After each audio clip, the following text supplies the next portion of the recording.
June 16th, field work's pretty much done besides spraying beans. I sent my first 3 steers for processing yesterday, and we'll probably be getting them back in about 2 weeks and get them off to customers. Gotten some moisture, so I want to get this scraped out and get these guys bedded up out of the slop.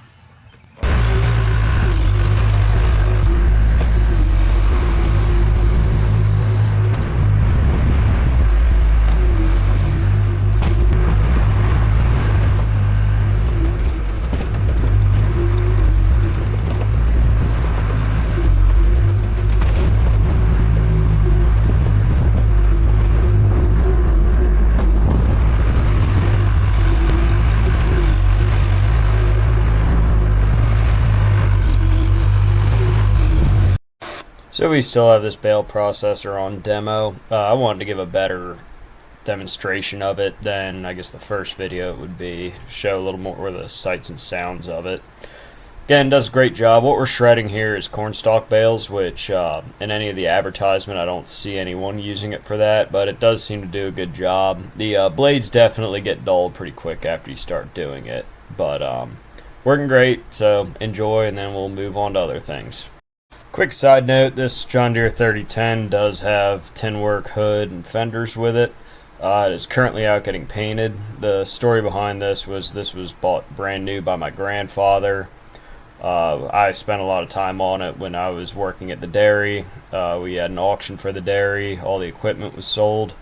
And then the person that bought it at the auction actually got a hold of us and asked if we wanted to buy it back for the price he paid for it. We elected to do so.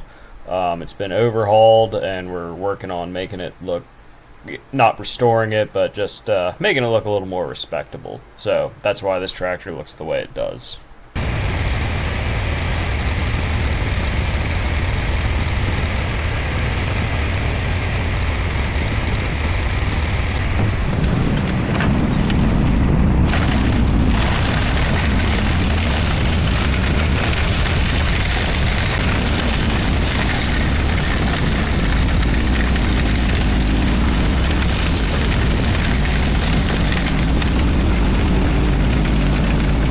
When you're farming, you have to have everything very strategically organized a long time ahead of when you actually execute your job. So, I thought of this about coming up on an hour ago, that we're going to get all the post-emerge on corn done today, and hopefully side dress tomorrow, and there's an 80% chance of rain on Sunday to rain that in. So that's the whole plan.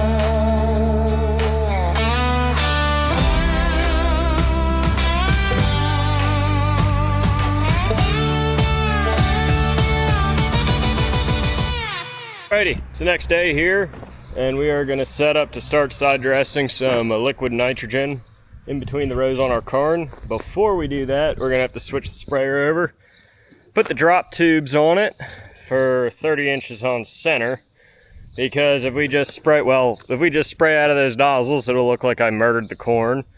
And also, we need a different size orifice in there to allow more liquid to flow through, so we can put on a higher rate. When we're spraying, we're putting about 20 gallons of water down.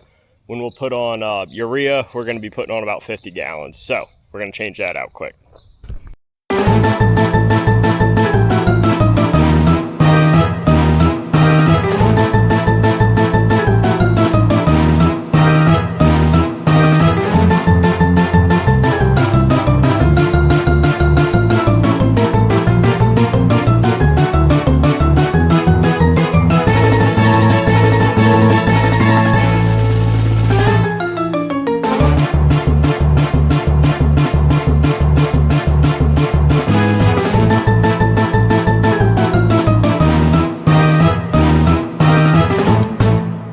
been pretty quick.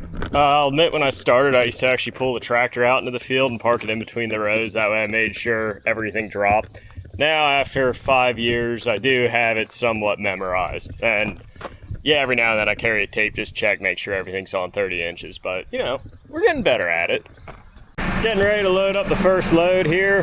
The first year we did this, we just had this tank, the yellow one that came with the farm. And out there was all kind of a construction zone. We were building the barn, so we actually just set that on a dump truck, filled it, and gravity fed it. And we got this one the following year, been running that for 3. Still needed some extra storage, and the milk house is now has a big freezer in it that I'm planning on doing butcher boxes in. We had to get the milk tank out of there. And this is the best use we could find with it. We tried to sell it, yeah, nobody wanted to pay for it. Scrapping it hurt too much. My uncle used it for many years and it had some sentimental value. So this is a great repurpose of it. We can hold about 1,000 gallons, maybe a little more into it. That's about perfect for our farm. There's 4,000 gallons here between the 3 tanks.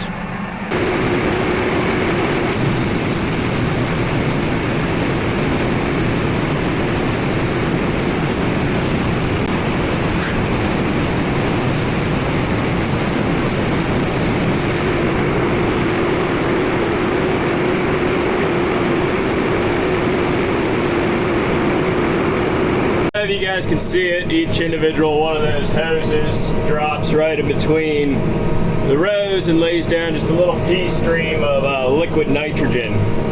And the idea is it lays there, hopefully not for too long before we get a rain, and then that rains into the ground and the corn can uptake it and make lots of bushels. I don't know if you guys can see or not, but there's a strip there of 2 rows that's very short. What that comes from is the planter operator didn't check his dry fertilizer boxes, and he ended up running out. Profit loss, we ought to fire that guy.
I'm muffed up, extremely not goodly.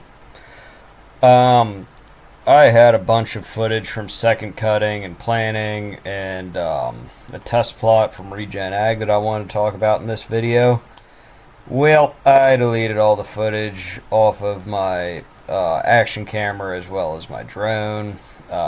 When the storage gets full, it says something like condense files or whatever it is.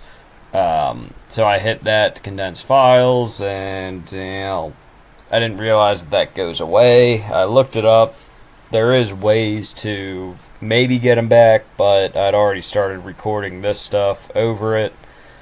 So there might be a way to get it back, but it's for people that are a little bit smarter than me, tech savvy than me, I should say. But the experience is the thing you get directly after you need it.